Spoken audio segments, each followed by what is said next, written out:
నారాయణం నమస్కృత్య నరం చైవ నరోత్తమం దేవీం సరస్వతీం వ్యాసం తతో జయముదీరయేత్.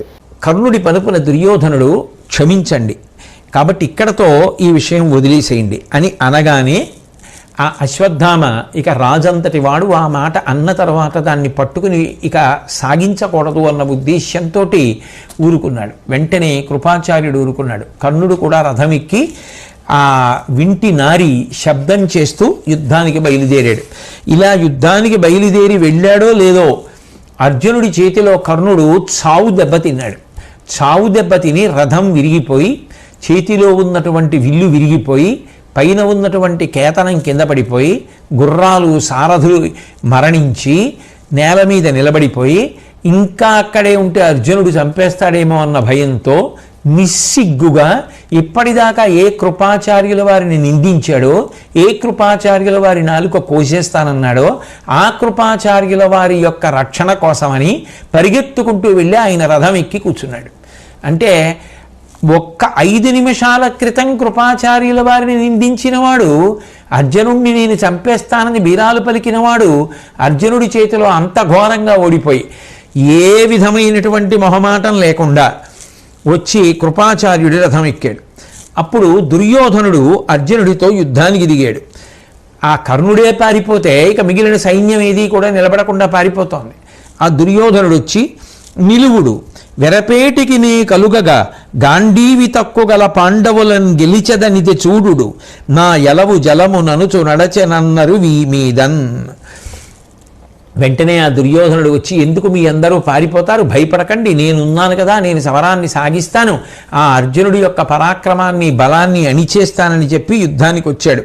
అప్పుడు ఆ అర్జునుడితో అశ్వత్థామ అన్నాడు, అర్జునుడితో యుద్ధానికి వచ్చినటువంటి ఆ దుర్యోధనుడితోటి అశ్వత్థామ ఒక మాట అన్నాడు, నువ్వు రాజువి, నువ్వు అర్జునుడితో యుద్ధానికి దిగడం అంత క్షేమకరం కాదు, కాబట్టి మేము ఆ అర్జునుడితో యుద్ధం చేస్తాం, నువ్వు మిగిలినటువంటి వారితో కలిసి ఇతర సైన్యంతో పోరాడు తప్ప పరమ బలవత్తరమైనటువంటి అర్జునుడితో యుద్ధం అంత మంచిది కాదు, క్షేమకరం కాదని చెప్తే దుర్యోధనుడు వినకుండా ఆ అశ్వత్థామతోటి వాదానికి దిగాడు. నువ్వు మీ తండ్రి కూడా పాండవుల యందు పక్షపాత బుద్ధి కలిగినటువంటి వారు, మీరు తలుచుకుంటే ఎంత గొప్ప యుద్ధమైనా చెయ్యగలరు, మీరు తలుచుకుంటే పాండవులను నిగ్రహించగలరు, కానీ మీరు మీ పౌరుష ప్రతాపాలని మాకు అనుకూలంగా ప్రదర్శించరు, మీరు ఎప్పుడూ పాండవుల యొక్క అభ్యున్నతిని కోరుతూ ఉంటారు, ఇటువంటి మిమ్మల్ని నమ్మి నేను యుద్ధానికి వచ్చి మీతో యుద్ధం చేయించి గెలవగలనని ఎట్లా నమ్మడం అని అడిగాడు. అడిగితే అశ్వత్థామ దుర్యోధనుడితో మాట్లాడుతూ పెక్కు రణంబులంగనియు పెద్దయు నమ్మవు నన్ను మద్గురున్ తక్కినవారు మేము విను తాపము ప్రాణము ఓపినట్లు పేరుక్కున పోర దైవగతి ఉన్నటులుండెడు కాక పాండవుల్ మిక్కిలివారు నీ తలపు మే గెలువన్ వశమే మహీశ్వర. ఓ దుర్యోధన, పెక్కు రణంబులంగనియు పెద్దయు నమ్మవు నన్ను మద్గురున్, నువ్వు అనేక యుద్ధాలలో నేను చేసినటువంటి ఆ యుద్ధాన్ని, నా పరాక్రమాన్ని, బాహుబలాన్ని చూసావు, అలాగే మా నాన్నగారు ద్రోణాచార్యుల వారి యొక్క శక్తి ఏమిటో నీకు తెలుసు, అయినా నువ్వు మమ్మల్ని నమ్మవు. మేము యుద్ధాలు చేసేటప్పుడు ప్రాణాలు దాచుకొని యుద్ధం చేసేటటువంటి వాళ్ళం కావు, ఎంత పౌరుషంతో యుద్ధం చెయ్యవచ్చో అంత పౌరుషంతో యుద్ధం చేస్తాం, కానీ దైవానుకూల్యత అనేటటువంటిది ప్రధానం కదా, మన ప్రయత్నానికి ఈశ్వర అనుగ్రహం తోడు కావాలి, అది అట్లా తోడు కానప్పుడు మనం మాత్రం ఏం చేస్తాం, దైవం ఎట్లా తెలుస్తుందో అట్లాగే జరుగుతాయి కార్యాలు. పాండవులు చాలా బలపరాక్రమములు కలిగినటువంటి వారు అన్న విషయం నీకు కూడా తెలుసు, నీ అభిప్రాయం ప్రకారం అంత బలం కలిగినటువంటి అర్జునాదులను గెలవడం మాకు ఎలా సాధ్యం, నీ అభిప్రాయం మేము గెలవాలని ఉంటుంది, కానీ వాళ్ళు మాకన్నా చాలా బలవంతులు అనేటటువంటిది మాత్రం పరమసత్యం, కాబట్టి ఎలా గెలవగలను రాజా, అయినా నా శక్తి కొలది యుద్ధం చేస్తాను, కాబట్టి ఈ యుద్ధానికి అనుమతించవలసినది అని అశ్వత్థామ విజృంభించి దృష్టద్యుమ్నుడి యొక్క విల్లుని ధ్వజాన్ని తెగగొట్టాడు. సారథిని రథానికి ఉన్నటువంటి అశ్వాలని కూలగొట్టాడు. అలాగే ఆ దృష్టజ్యుమ్నుని యొక్క శ్వేత ఛత్రాన్ని పడిపోయేటట్టుగా చేశాడు. అక్కడ యుద్ధం చేస్తున్నటువంటి 100 మంది యోధులనే కాకుండా ముఖ్యులైనటువంటి ఇంకొక 3 యోధుల్ని కూడా చంపేశాడు. ఆ అశ్వత్థామ యొక్క పరాక్రమం ముందు, ఆయన యొక్క విజృంభణం ముందు ఎవ్వరూ ఆగలేకపోయారు. దుర్యోధనుడంతటి వాడు అప్పటి వరకు అశ్వత్థామని విమర్శించినటువంటి వాడు ఆ అశ్వత్థామ యొక్క పౌరుష ప్రతాపాల్ని పొగడడం జరిగింది. అంత గొప్పగా ఆ ద్రోణుడికి మిగిలినటువంటి పాండవులకు కూడా యుద్ధం జరుగుతోంది. ద్రోణుడు ఎక్కడా వెనుకడుగు వేయకుండా తన శక్తిని అంతటినీ కూడా కూడగట్టుకుని పరమ భయంకరమైనటువంటి యుద్ధం చేస్తున్నటువంటి సమయంలో ఆ సాత్యకి సోమదత్తుణ్ణి సంహరించాడు. అదేంటి, బలమైనటువంటి బాణంతో ఆ గుర్రాల్ని, సారథిని, సోమదత్తుణ్ణి కూడా ఆ సాత్యకి చంపేయడం జరిగింది. ఆ భయంకరమైనటువంటి యుద్ధం ఇలా జరుగుతున్నటువంటి సమయంలో సోమదత్తుడు లాంటి వీరుడు మరణించడం కౌరవసేనకి చాలా పెద్ద పిడుగుపాటు. దాని చేత సహజంగా ఆ సైన్యాలన్నీ కూడా భయపడిపోయి పరుగులు తీయడం మొదలుపెట్టాయి. ఈలోగా ద్రోణాచార్యుల వారు వచ్చి ధర్మరాజు యొక్క విల్లు విరిచేసి ఆయన యొక్క జెండా పడగొట్టి ధర్మరాజు యొక్క శరీరం అంతా తూట్లు పడిపోయేటట్టుగా బాణప్రయోగం చేశాడు. ఆ ద్రోణుడి మీద ధర్మరాజు కూడా అంత గొప్పగానూ బాణములను ప్రయోగిస్తే ఆ శరీరంలో ఉండేటటువంటి నెత్తురంతా కారిపోతుండగా ఆ రథం మీదనే ద్రోణాచార్యుల వారు పడిపోయాడు. మళ్ళీ ఉత్సాహాన్ని పుంజుకొని మూర్ఛ నుంచి తేరుకుని వాయవ్యాస్త్రాన్ని ప్రయోగిస్తే ధర్మరాజు కూడా వాయవ్యాస్త్రాన్ని ప్రయోగించి నిగ్రహించాడు. ఆ తర్వాత కృష్ణ పరమాత్మ ధర్మరాజుతో మాట్లాడుతూ, ద్రోణుడు నిన్ను పట్టుకుంటానని ప్రతిజ్ఞ చేసి ఉన్నాడు. అటువంటి ద్రోణుడితో నువ్వు యుద్ధం చేయడం మంచిది కాదు. ఎందుకనంటే ఆయన చాలా బలం కలిగినటువంటి వాడు. అటువంటి వాడితో నువ్వు యుద్ధం చేసి ఏ కారణం చేతనైనా బలహీనపడినా ఓడిపోయినా వెంటనే నిన్ను బందీకృతుణ్ణి చేసి ప్రతిజ్ఞ నిలబెట్టుకునే ప్రయత్నం చేస్తాడు. కాబట్టి నువ్వు అటువైపుకు వెళ్ళకు. నువ్వు భీమాదులు ఎటు యుద్ధం చేస్తున్నారో అటువైపుకు వెళ్ళి కౌరవపక్షం మీద యుద్ధం చెయ్యి. ఇక ద్రోణుడికి ఎప్పుడూ మనసులో వెరపు ఎవరి మీద ఉంటుంది? తనని చంపడం కోసమే పుట్టినవాడు దృష్టజ్యుమ్నుడి కనుక దృష్టజ్యుమ్నుడితో యుద్ధం చేయడంలో ద్రోణుడికి కించిత్ వెరపు ఉండే అవకాశం ఉంటుంది. కాబట్టి ఇతని వధించుటకు జనియించనెవ్వడతడ ఈతని తోడ పోరాడుగాక అనుడు ఒక్కింత ఊహించి ఆ నృపాలుడరిగే ద్రోణుండు ద్రుపద సైన్యమున కడరే. వెంటనే ఆ ధర్మరాజు గారు శ్రీకృష్ణ పరమాత్మ చెప్పినటువంటి మాటలు విని, నిజమే ద్రోణాచార్యుల వారు దృష్టజ్యుమ్నుడితో యుద్ధం చేస్తేనే పరిస్థితి బాగుంటుంది తప్ప నేను యుద్ధం చేయడం మంచిది కాదు అని చెప్పి మనసులో అనుకుని కృష్ణుడి యొక్క మాట సమ్మతించినటువంటి వాడై అక్కడి నుంచి బయలుదేరి వేరొక వైపునకు వెళ్ళిపోయాడు. ఈ ద్రోణాచార్యుల వారు కూడా వెంటనే ద్రుపద సైన్యం ఎటువైపు ఉందో అటువైపుకు బయలుదేరి వెళ్ళాడు. ఈలోగా భయంకరమైనటువంటి ధూళి రేగిపోయింది. అంత సంకుల సమరం ప్రారంభమైంది. ఇన్నాళ్ళు జరిగిన యుద్ధంలో ఎప్పుడూ లేనంత ఉద్విగ్న పరిస్థితి నెలకొంది. ఆ ధూళి రేగిపోవడంలో యుద్ధభూమి అంతా కూడా చీకట్లు కమ్మింది. ఈలోగా చీకటి తోడైంది. అటువంటి పరిస్థితులలో ఇక ద్రోణాచార్యుల వారు దుర్యోధనుణ్ణి వెంట పెట్టుకుని సైన్యానికి ధైర్యం చెప్తూ ఒక వ్యూహంగా నిలబడేటట్టుగా సైన్యాన్నంతటినీ మలచాడు.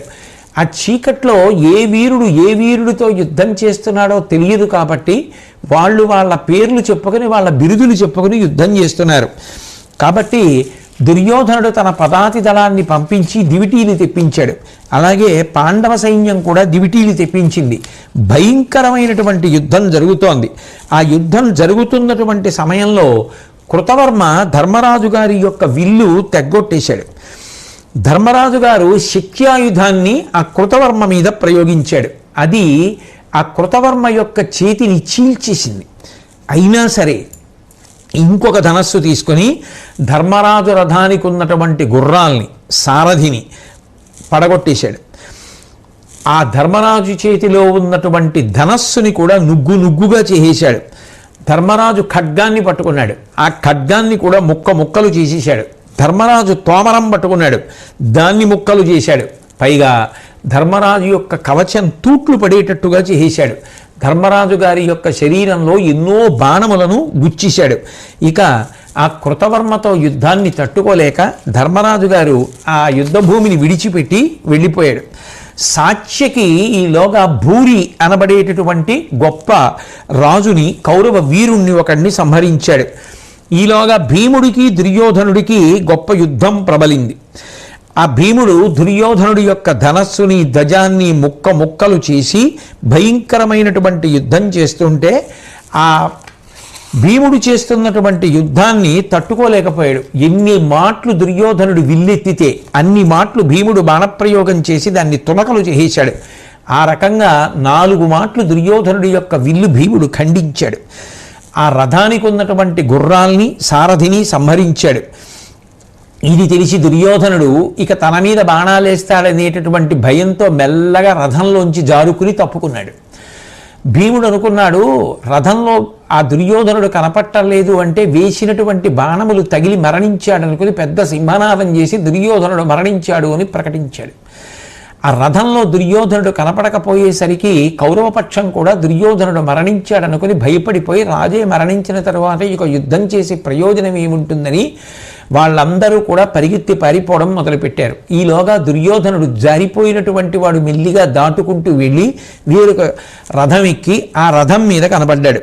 కనపడి అక్కడి నుంచి మళ్ళీ అందరినీ కూడా ఉత్సాహపరిచి యుద్ధానికి సిద్ధపడేటట్టుగా చేశాడు. ఈలోగా కర్ణుడు సహదేవుడితో యుద్ధం చేశాడు. యుద్ధం చేసి ఆ సహదేవుడి యొక్క ధనస్సుని ముక్కలు చేసేశాడు. అశ్వాల్ని రథసారథిని చంపేశాడు. కత్తి డాలు తీసుకున్నటువంటి సహదేవుడి యొక్క ఆయుధాల్ని తునాతునకలు చేసేశాడు. గద విసిరితే దాన్ని మధ్యలోనే విరిచేశాడు. విరిచేసి ఆ సహదేవుడి దగ్గరికి వెళ్ళి ఆయన్ని పట్టుకునే ప్రయత్నం చేస్తుంటే సహదేవుడు శక్తి ఆయుధాన్ని రథచక్రాన్ని ప్రయోగించాడు.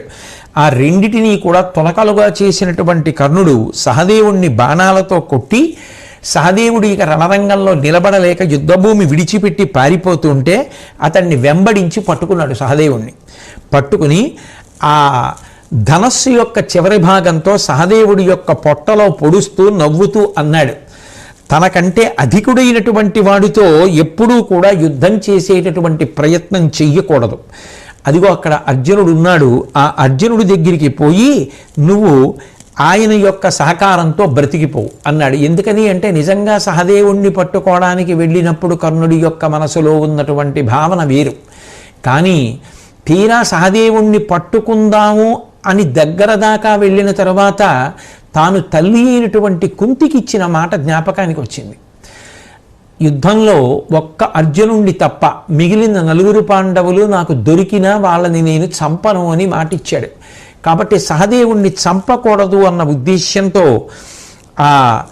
నీకన్నా అధికులైనటువంటి శత్రువులతో ఎప్పుడూ కూడా యుద్ధం చెయ్యకు, అది అవివేకం అని చెప్పి అదిగో అక్కడ అర్జునుడు ఉన్నాడు, ఆయన దగ్గరికి బ్రతికిపోతామని పంపించేశాడు. కర్ణుడితో అన్ని మాటలు అనిపించుకుని యుద్ధంలో ఓడిపోయినటువంటి సహదేవుడు చాలా బాధతో వెళ్ళి వేరొక రథం ఎక్కి అక్కడి నుంచి వెళ్ళిపోయాడు. వెళ్ళిపోయిన తరువాత ఈ విధంగానే ద్వంద్వ యుద్ధం జరుగుతోంది. నకులుడు శకునితో పోరాడాడు. శకుని పరాజయాన్ని పొంది నకులుడి నుంచి తప్పించుకుని వెళ్ళిపోయాడు. వెళ్ళిపోయిన తరువాత ఇక కర్ణ దుర్యోధనులిద్దరూ కూడా దురాలోచన చేశారు. ఈ సాత్యకిని పట్టడం కష్టమైపోతోంది. ఎందుకని అంటే ప్రతి కీలకమైనటువంటి సందర్భంలోనూ సాత్యకి జోక్యం చేసుకుంటున్నాడు. జోక్యం చేసుకుని పాండవులలో పెద్ద పెద్ద వీరులందరినీ కూడా కాపాడుతున్నాడు. కాబట్టి ఈ సాత్యకిని పడగొట్టాలనుకున్నారు. కర్ణుడు దుర్యోధనుడు ఒక చోట చేరారు. చేసిన తరువాత అప్పుడు మాట్లాడుకుంటూ ఉండగా కర్ణుడు దుర్యోధనుడితో మాట్లాడుతూ అన్నాడు, అదే పార్థుడు తన మునుమున కొదవిన సేనల కలంచు నిలివడడు, ఇతనిన్ గదియగ రాకుండగమును పొదువుదమే సాత్యకిన్ ప్రభూత బలముతోన్. అదిగో దూరంగా అర్జునుడు అక్కడ ఉన్నాడు. అర్జునుడి ముందు మన సైన్యాలు చాలా ఉన్నాయి. కాబట్టి అర్జునుడి దృష్టి ఇటువైపు ఉండదు. అర్జునుడు ఎదురుగుండా ఉన్నటువంటి సైన్యాన్ని సంహరించే ప్రయత్నంలో ఉన్నాడు. అర్జునుడు ఇటు రాడు కనుక సాత్యకిని ఇప్పుడే చంపేయాలి. ఇప్పుడే చంపేయాలి అంటే మనం ఒక పని చెయ్యాలి. అందరం కలిసి సాత్యకిని ముట్టడించాలి. అభిమన్యుణ్ణి మన అందరం కలిసి కపటంతో ఎలా చంపేశామో సాత్యకిని కూడా అలాగే చంపేయాలి. అభిమన్యుణ్ణి రక్షించడానికి అర్జునుడు రాకుండా ఎలా చేశామో ఇప్పుడు కూడా అర్జునుడు రాకుండా చెయ్యాలి. నువ్వు అంగీకరిస్తే మనందరం కలిసి కపటంగా ఒక్కసారి సాత్యక మీద పడి చంపేద్దాం, అభిమన్యుణ్ణి చంపినట్టుగా చేద్దాం.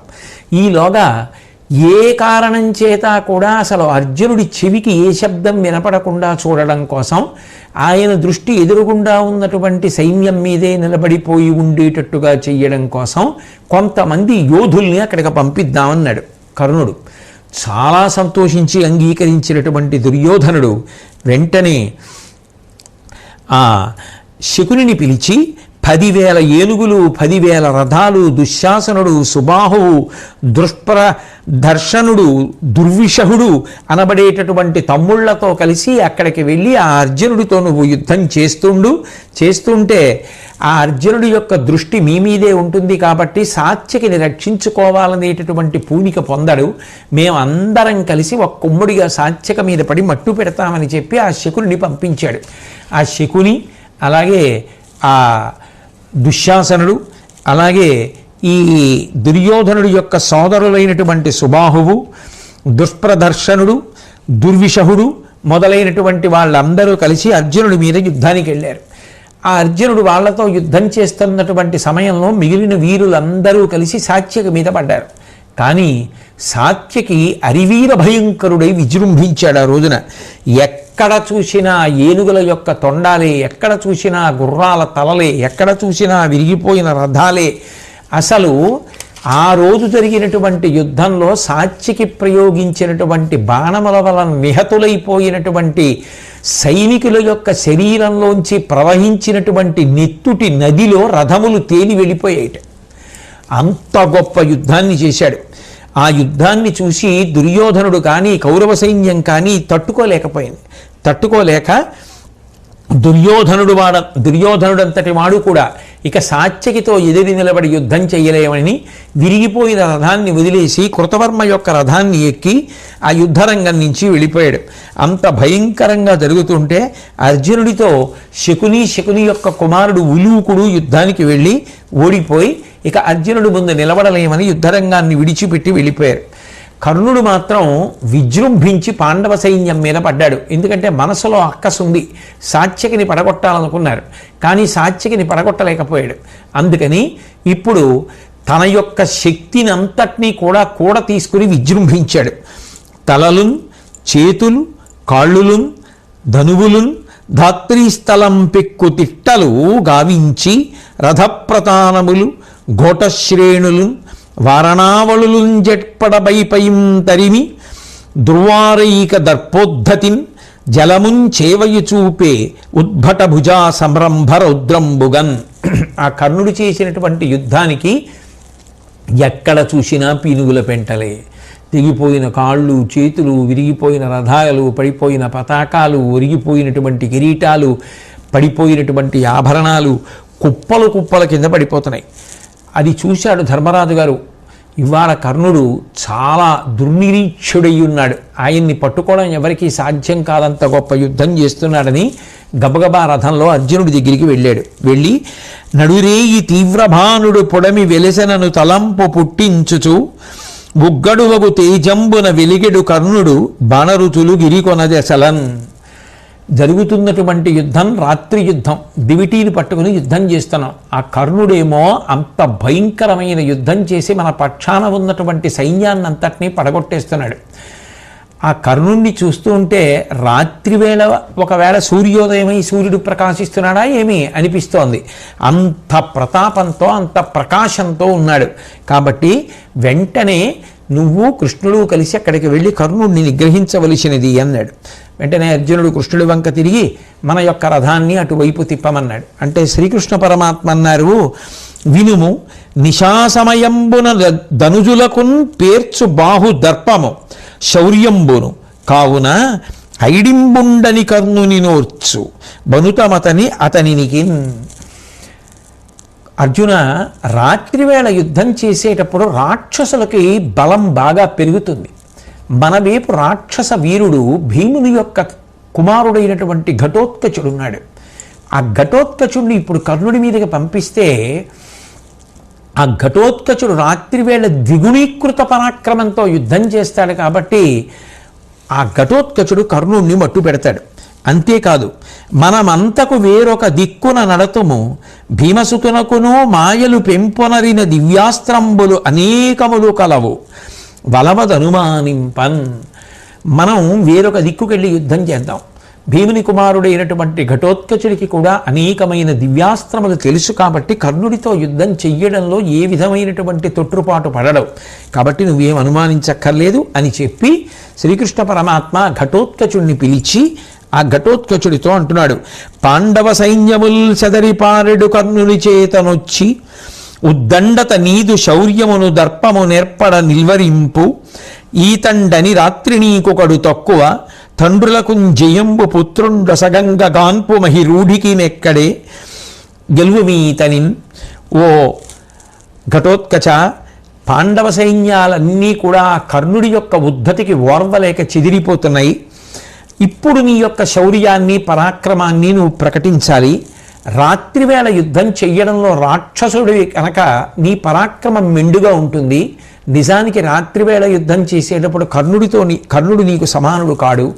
కాబట్టి నువ్వు ఈ యుద్ధంలో గెలుపు సాధిస్తే నీ తండ్రులకు ఇంతకన్నా గొప్పగా బహుమానం నువ్వు ఇవ్వవలసినది ఉండదు. కాబట్టి అంత గొప్ప బహుమానం విజయం రూపంలో ఇవ్వాలి. కాబట్టి నువ్వు యుద్ధం చెయ్యి అన్నాడు. అనగానే ఘటోత్కచుడు చాలా సంతోషించి తప్పకుండా నేను యుద్ధం చేస్తానని బయలుదేరాడు. ఆ బయలుదేరినప్పుడు ఆ ఘటోత్కచుడు కర్ణుడితో యుద్ధానికి వెళ్ళి యుద్ధం మొదలుపెట్టినప్పుడు జటాసురుడి యొక్క కుమారుడు అలంబసుడు అనబడేటటువంటి వాడు బయలుదేరి ఆ దుర్యోధనాదుల దగ్గరికి వెళ్ళి మొట్టమొదటి నుంచి కూడా నాకు పాండవుల మీద పగ ఉన్నది, ప్రత్యేకంగా భీముడి మీద పగ ఉంది, భీముడి కుమారుడు ఘటోత్కచుడు, కాబట్టి నేను ఘటోత్కచుడితో యుద్ధం చేస్తానని ఆ అలంబసుడు ఘటోత్కచుడితో యుద్ధం మొదలుపెట్టాడు. ఇద్దరికీ యుద్ధంలో మాయలు తెలుసు. అందుకని ఇద్దరూ కూడా రూపాలు మార్చేసుకుంటున్నారు. ఒకడు సర్పం అయిపోతే రెండో వాడు గరుత్మంతుడిగా మారిపోయేవాడు, ఒకడు ఏనుగుగా మారిపోతే రెండవ వాడు సింహంగా మారిపోయేవాడు, ఒకడు సూర్యుడైతే రెండవ వాడు రాహు అయిపోతూ ఉండేవాడు, ఒకడు మేఘం అయిపోతే రెండో వాడు వాయువు అయిపోతూ ఉండేవాడు. అలా ఇద్దరూ కూడా భయంకరమైనటువంటి యుద్ధం చేస్తున్నారు. ఆఖరికి ఘటోత్కచుడు ఏం చేశాడంటే ఆ అలంబసుణ్ణి పట్టుకొని కింద పడేసి వాడి యొక్క గుండెల మీద తన పాదం పెట్టి గట్టిగా తొక్కి ఆ తలని పట్టుకొని గిరగిరా తిప్పి శరీరం నుంచి ఊడ తీసేసి నెత్తురు కారుతున్నటువంటి ఆ తలకాయ చేత్తో పట్టుకొని ఎదురుగుండా ఉన్నటువంటి సైన్యంలో దుర్యోధనుడు ఎక్కడున్నాడు అని వెతికాడు. ఓ రథంలో దుర్యోధనుడు కూర్చొని ఉన్నాడు. ఆ తలకాయ నెత్తుటితో ఉన్నది దుర్యోధనుడు రథంలో పడేటట్టుగా విసిరేశాడు.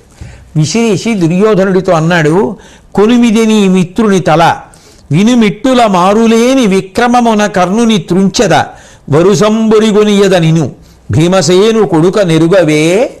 నేనెవరినో నీకు తెలుసు కదా, భీమసేనుడి యొక్క కొడుకుని ఘటోత్కచుణ్ణి. అదిగో విసిరేను చూసుకో, నీ మిత్రుడి యొక్క తల అది. అట్లాగే తర్వాతి క్రమంలో కర్ణుడిని చంపేస్తాను, ఆ తర్వాత నిన్ను చంపేస్తాను.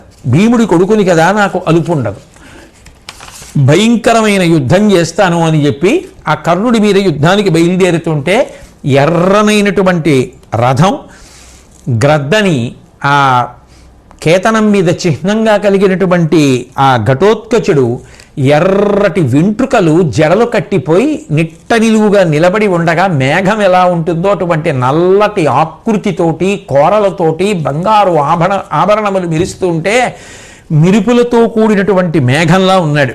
ఉండి యుద్ధానికి వచ్చాడు. కర్ణుడికి ఘటోత్కచుడికి భయంకరమైన యుద్ధం జరుగుతోంది ఆ రోజు రాత్రి. ఆ అస్త్ర ప్రత్యస్త్రములను వేసుకోవడం అనేటటువంటి ప్రక్రియని ఘటోత్కచుడు విడిచిపెట్టేసి మాయా సైన్యాన్ని సృష్టించాడు. ఆ మాయా సైన్యం వెళ్ళి కౌరవ సైన్యం మీద వెళ్ళి పడి వాళ్ళందరినీ చంపేయడం మొదలుపెట్టింది. కౌరవ సైన్యం అకస్మాత్తుగా వచ్చినటువంటి ఈ మాయా సైన్యాన్ని చూసి భయపడి పారిపోవడం మొదలుపెట్టింది. వెంటనే కర్ణుడు బాణప్రయోగం చేసి ఆ మాయా సైన్యం అంతా కూడా అంతరించిపోయేటట్టుగా చేశాడు. చక్రాయుధాన్ని ప్రయోగిస్తే కర్ణుడు దాన్ని ముక్కలు చేసేశాడు. ఘటోత్కచుడు గద విసిరితే దాన్ని ముక్కలు చేసేశాడు. ఘటోత్కచుడు ఆకాశంలోకి వెళ్ళి పెద్ద పెద్ద చెట్లు రాళ్ళు వర్షంలా కురిపించేస్తున్నాడు. అవి వచ్చి మీద పడిపోతుంటే అక్కడ ఉన్నటువంటి సైన్యం పారిపోతోంది. వెంటనే కర్ణుడు బాణప్రయోగం చేసి ఆ చెట్లు రాళ్ళు మొదలైనటువంటివి పడకుండా ఆ బాణములను నిగ్రహించి ఘటోత్కచుడి యొక్క గుర్రాలను సారథిని తునకలుగా కొట్టేశాడు. ఆ ఘటోత్కచుడి మీద బాణాలు ప్రయోగించాడు. ఆ ఘటోత్కచుడు మాయాస్వరూపంతో పెద్ద నోరు తెరిచి కర్ణుడు ప్రయోగించినటువంటి బాణాలన్నీ మింగేశాడు. మింగేసి పెద్ద ముఖాన్ని పెద్ద ఆకృతిని ధరించాడు. పర్వతం ఎటువంటి రూపంతో ఉంటుందో అటువంటి పర్వత రూపాన్ని చూపించాడు. అంటే తానే ఒక పర్వతంగా మారిపోయాడు ఘటోత్కచుడు. ఆయనకి అటువంటి మాయలు వచ్చు. వెంటనే వజ్రరూపమైనటువంటి ఇంద్రాస్త్రాన్ని కర్ణుడు ప్రయోగించాడు. ఆ పర్వతాన్ని ఖండించాడు. అట్లాగే ఆ కర్ణుడి విల్లు తొనకలైపోయేటట్టుగా ఘటోత్కచుడు బాణప్రయోగం చేశాడు. వాళ్ళిద్దరి యొక్క యుద్ధం చూసి ఆశ్చర్యపోయారు. ఈలోగా బకాసురుడి యొక్క సోదరుడైనటువంటి అలాయుధుడు అనేటటువంటి వాడు, నేను కూడా రాక్షసుడినే కాబట్టి రాత్రివేళ యుద్ధం బాగా చేస్తాను, నాకు ఈ ఘటోత్కచుడు అంటే చాలా కోపం. ఎందుకని అంటే ఈ అలాసురుడు బకాసురుడు యొక్క సోదరుడు. బకాసురుడు భీముడి చేత చంపబడ్డాడు. అందుకని భీముడి కొడుకు ఘటోత్కచుడు కాబట్టి ఈ అలాయుధుడికి ఘటోత్కచుడి మీద వైరం అని చెప్పి దుర్యోధనుడి యొక్క అనుమతితో ఘటోత్కచుడి మీద యుద్ధానికి వెళ్ళాడు. ఘటోత్కచుడికి అలాయుధుడికి గొప్ప యుద్ధం జరుగుతోంది. ఆ యుద్ధం జరుగుతున్నటువంటి సమయంలో ఆ భీముడు ఘటోత్కచుడికి సాయంగా వచ్చాడు. ఇద్దరికీ భయంకరమైనటువంటి యుద్ధం జరుగుతోంది. అలా జరుగుతున్నటువంటి సమయంలో చిట్ట చివరికి ఆ అలిసిపోయినటువంటి భీముణ్ణి కృష్ణుడు కూడా గమనించాడు. గమనించి ఘటోత్కచుడిని పిలిచి, మీ నాన్న ఆ రాక్షసుడితో యుద్ధం చేయడంలో బడలిపోయాడు, నువ్వు కర్ణుడితో యుద్ధం చేయడం కొంతసేపు ఆపి ముందు అలాయుధుడితో యుద్ధం చేయమన్నాడు. వెంటనే ఘటోత్కచుడు అలాయుధుడి మీదకి యుద్ధానికి వెళ్ళి ఆ అలాయుధుని యొక్క ఆ రథాన్ని గుర్రాల్ని అన్నింటినీ చూర్ణం చేసేసి తాను మేఘంగా మారి ఆకాశం పిక్కటిల్లేటట్టుగా పెద్ద చప్పుడు చేశాడు. వెంటనే అలాయుధుడు కూడా మేఘంగా మారిపోయి నెత్తురిని వర్షిస్తూ పిడుగులు పడేటట్టుగా చేశాడు. అనేకమైనటువంటి రాక్షస మాయలు ప్రదర్శిస్తూ ఇద్దరు వాలి సుగ్రీవులు ఎలా యుద్ధం చేసుకున్నారో అంత భయంకరమైనటువంటి యుద్ధం చేస్తున్నారు. ఆఖరికి ఆ అలాయుధుడు ఘటోత్కచుడు కత్తులతో యుద్ధం చేస్తున్నటువంటి సమయంలో ఘటోత్కచుడు అలాయుధుడిని కింద పడేసి ఆ అలాయుధుని యొక్క తల నరికేశాడు. దుర్యోధనుడు మొదలైనటువంటి సైనిక వీరులందరూ కూడా చాలా దుఃఖాన్ని పొందారు. ఈ రాక్షసుడైనటువంటి ఘటోత్కచుడు రాత్రివేళ యుద్ధంలో భయంకరమైన యుద్ధం చేస్తుంటే ఈ అలాయుధుడు ఉన్నాడు, ఎదుర్కొన్నాడని మనం సంతోషిస్తుంటే ఇతడు కూడా మరణించాడే అని భయపడ్డారు. ఈలోగా ఘటోత్కచుడు మళ్ళీ వచ్చి తన రథం మీద కూర్చుని కర్ణుడితో యుద్ధానికి తలబడ్డాడు. ఆ కర్ణుడు ఘటోత్కచుడి యొక్క రథాశ్వములను సంహరించాడు.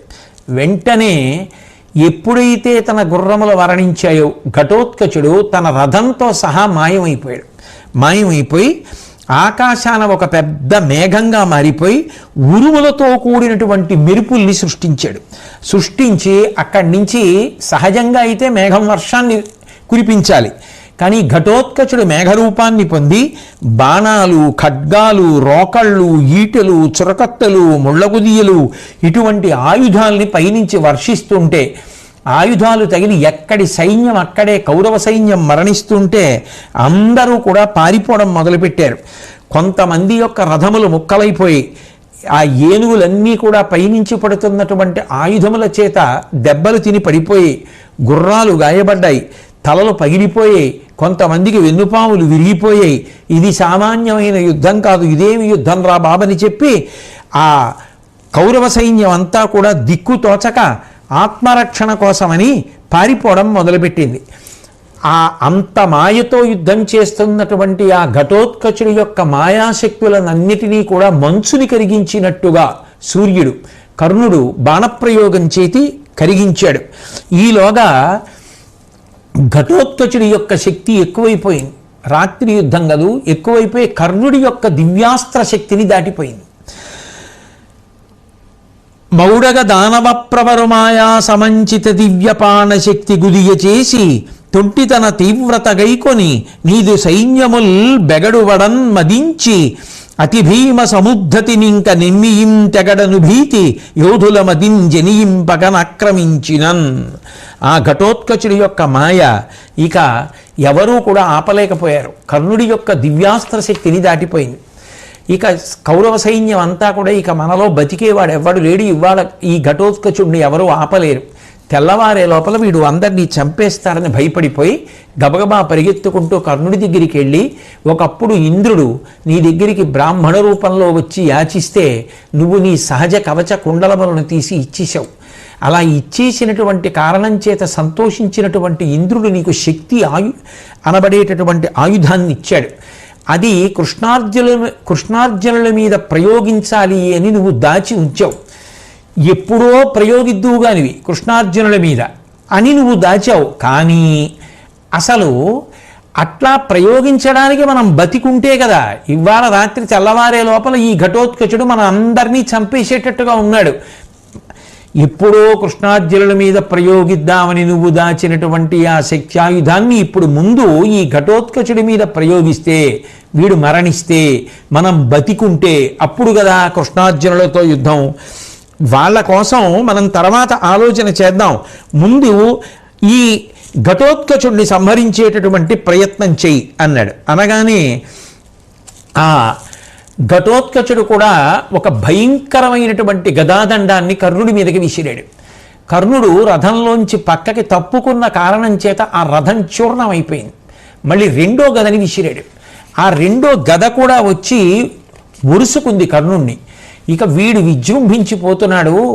ఏమాత్రం ఆలస్యం చేసినా నన్ను చంపేసేటట్టున్నాడని ఆలోచించినటువంటి కర్ణుడు శ్రీకృష్ణుడు అర్జునుడి యొక్క పరిస్థితిని తర్వాత చూద్దాం, దీన్ని ముందు ప్రయోగించేసేద్దామని చెప్పి ఆ ఘటోత్కచుడి మీద శక్త్యాయుధాన్ని ప్రయోగించేశాడు. మును మాయమృంగి ధనుజేంద్రుని యురము పగిల్చికొనుచు దుర్భరగతి వీపున వెడలి శక్తి ఎగసెను వినివీధికి ఉడుగణంబు విలుకంబారన్. ఆ కర్ణుడు వదిలిపెట్టినటువంటి శక్త్యాయుధం ఆ మొట్టమొదట ఘటోత్కచుడి యొక్క మాయనంతటినీ అంతరింపచేసేసి ఆయన యొక్క గుండెల్ని చీల్చుకుంటూ వీపులోంచి బయటికి వచ్చి ఆకాశంలోకి వెళ్ళిపోతుంటే చంద్రమండలం అంతా కూడా వెలవెలబోయిందిట. అంత ప్రకాశంతో ఆ శక్త్యాయుధం వెళ్ళిపోయింది. వెళ్ళిపోగానే కౌరవ వీరులందరూ కూడా ఎంతో సంతోషించారు. ఘటోత్కచుడి యొక్క శరీరం భూమి మీద పడిపోయింది. పెద్ద చొంగ కార్చుకుంటూ అందులో పడి కొట్టుకుని ఘటోత్కచుడు ప్రాణములు విడిచిపెట్టేశాడు. ఆ కౌరవ వీరులందరూ సింహనాదం చేశారు, భేరీలు మోగించారు, చాలా సంతోషపడిపోయారు. దుర్యోధనుడు వచ్చాడు, కర్ణుణ్ణి కౌగిలించుకున్నాడు.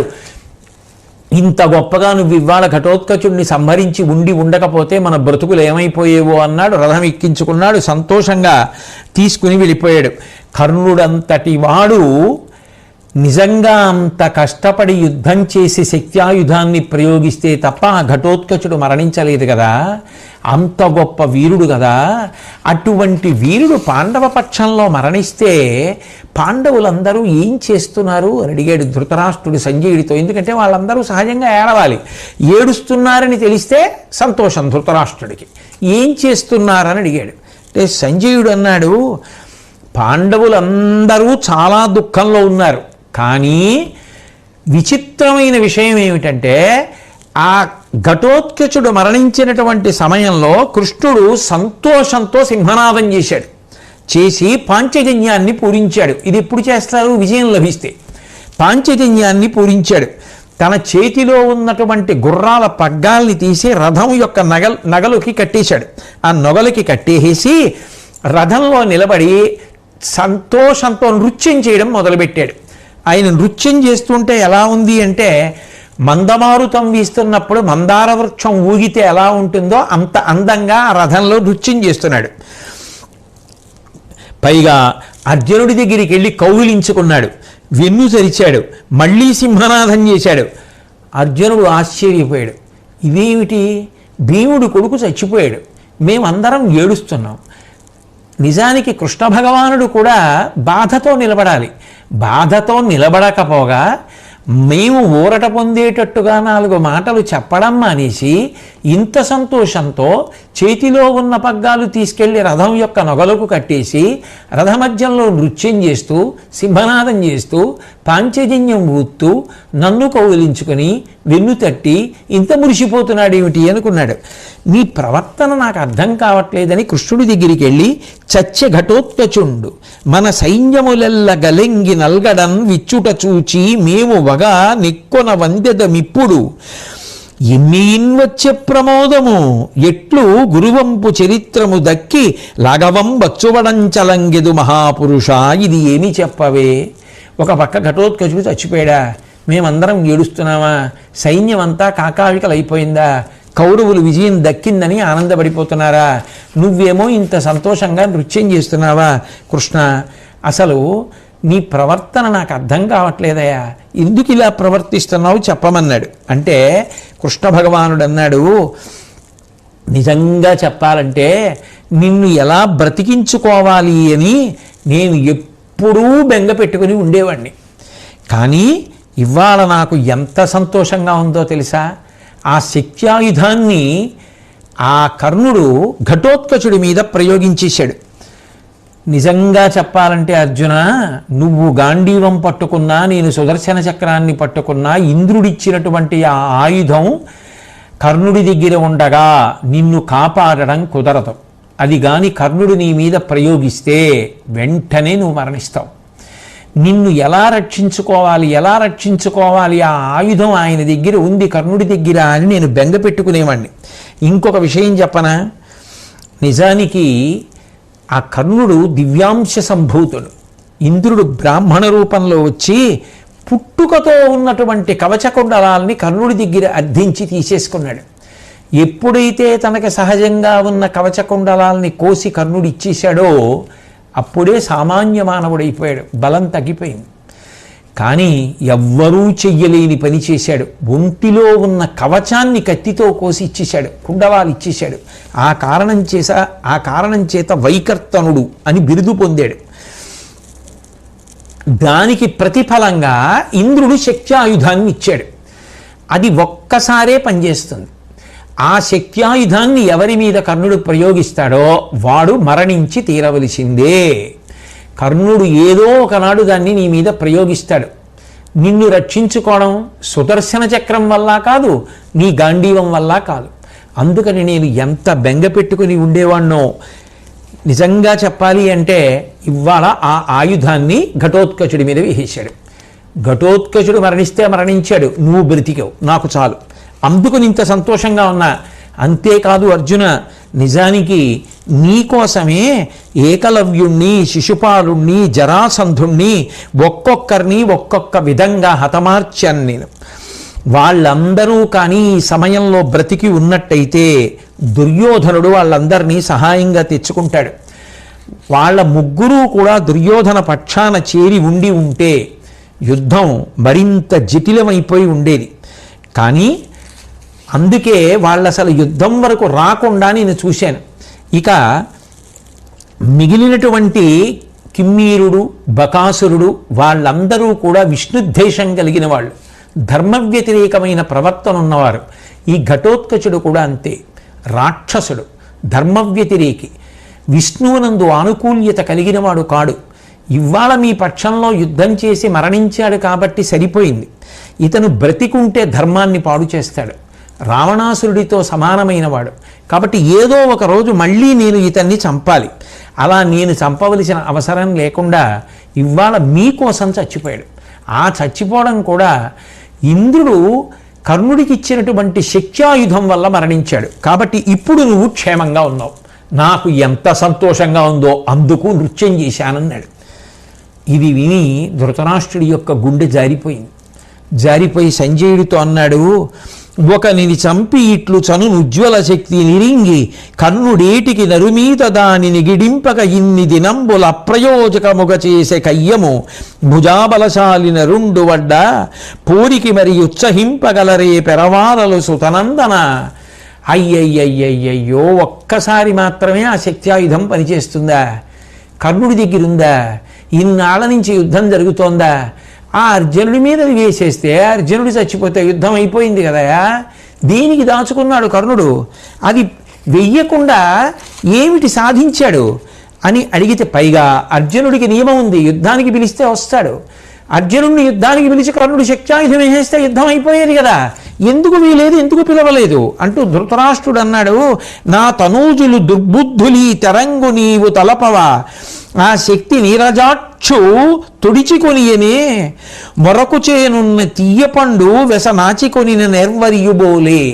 మూర్ఖుడైనటువంటి వాడు తీయటి పండు తెచ్చుకుంటే తెలివైన వాడు వాడి దగ్గర నుంచి అది లాగేసుకున్నట్టుగా దుర్బుద్ధి తప్ప దూరాలోచన లేనటువంటి నా కొడుకుల దగ్గర నుంచి ఆ శక్త్యాయుధం జారిపోయింది. ఇప్పుడు ఇంకా వాళ్ళ అర్జునుడిని ఏం చేస్తారు? ఏం చెయ్యలేరు. నువ్వైనా చెప్పపోయావా సంజయ కర్ణుణ్ణి ఆయుధం ప్రయోగించమని అంటే, ప్రతిరోజు రాత్రి మేమందరం కలుసుకున్నప్పుడు కర్ణుడికి చెప్పేవాళ్ళం, కర్ణ రేపు పొద్దున్న యుద్ధభూమిలోకి వెళ్ళగానే నువ్వు అర్జునుడి మీద ఆ ఆయుధాన్ని ప్రయోగించు అని చెప్తూ ఉండేవాళ్ళం. తప్పకుండా ఇదిగో రేపు ప్రయోగిస్తా, ఎల్లుండి ప్రయోగిస్తా అంటూ ఉండేవాడు. ప్రతిరోజు పొద్దున్నే యుద్ధానికి బయలుదేరేటప్పుడు మాకందరికీ జ్ఞాపకం ఉండేది, యుద్ధభూమిలోకి వెళ్ళగానే అందరం మరిచిపోయేవాళ్ళం. అసలు శక్త్యాయుధం మా దగ్గర ఉందని కానీ, కర్ణుడు దాన్ని ప్రయోగించాలని కానీ, పోనీ కర్ణుడికి మేము జ్ఞాపకం చేద్దామని కానీ యుద్ధంలో గుర్తొచ్చేది కాదు. యుద్ధం అయిపోయి మళ్ళీ అందరం రాత్రి శిబిరాలకు వచ్చేసేవాళ్ళం. వచ్చేయగానే మళ్ళీ జ్ఞాపకానికి వచ్చేది, మళ్ళీ కర్ణుడి దగ్గరికి వెళ్ళేవాళ్ళం. ఏమయ్యా ఇవాళ అర్జునుడి మీద ఆయుధం వేయలేదు, రేపైనా వేవయ్యా. అర్జునుడి మీద వేస్తే కృష్ణుడికి కోపం వచ్చి మన అందరినీ చంపేసి మిగిలిన పాండవుల్లో ఎవరో ఒకటికి పట్టాభిషేకం చేస్తాడు, అందుకని కృష్ణుడిని చంపి ఆ ఆయుధం వేస్తే ఎవరో ఒకరిని చంపి తీరుతుందిగా. కృష్ణుడి మీదే వేసామనుకో, కృష్ణుడే నిగ్రహింపబడ్డాడనుకో, పాండవులు మొదలు నరికిన చెట్టు అయిపోతారు, అప్పుడు మనం యుద్ధంలో గెలవచ్చు అనేవాళ్ళం. అలాగే కృష్ణార్జునుల్లో ఎవరో ఒకరి మీద నేను ఇది వేసేస్తాననేవాడు. ప్రతిరోజు అలాగే అనేవాడు. అందరం యుద్ధానికి బయలుదేరేవాళ్ళం, బయలుదేరగానే అందరం మర్చిపోయేవాళ్ళం, ఆ ఆయుధం గుర్తొచ్చేది కాదు. మళ్ళీ తిరిగి వచ్చేసేవాళ్ళం, రాగానే జ్ఞాపకం వచ్చేది. అదేం విచిత్రమో మరి, ఎవ్వరికీ గుర్తులేదు, అది అలా ఉండిపోయింది. ఆఖరికి ఎప్పుడు గుర్తొచ్చింది? ఘటోత్కచుడి రాత్రి యుద్ధంలో గుర్తొచ్చి ఆ ఘటోత్కచుడి మీద వేసేసాం. బతికుంటే రేపు అన్నదాన్ని చూడొచ్చు, వీడి వల్ల బతికుండేటట్టు లేవని వేసేసాం, ఆ ఆయుధం అలా పోయింది. ఏం చేస్తాం అన్నాడు సంజయుడు. అదే సమయంలో శ్రీకృష్ణ పరమాత్మ దగ్గరికి సాత్యకి వచ్చాడు.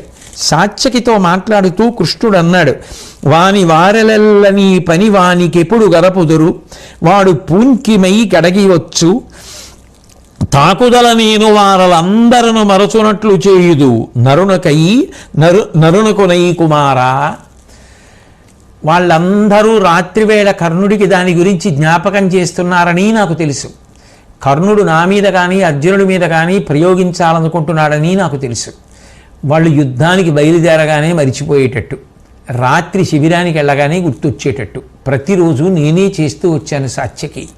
అందువల్ల అర్జునుడు బ్రతికాడు.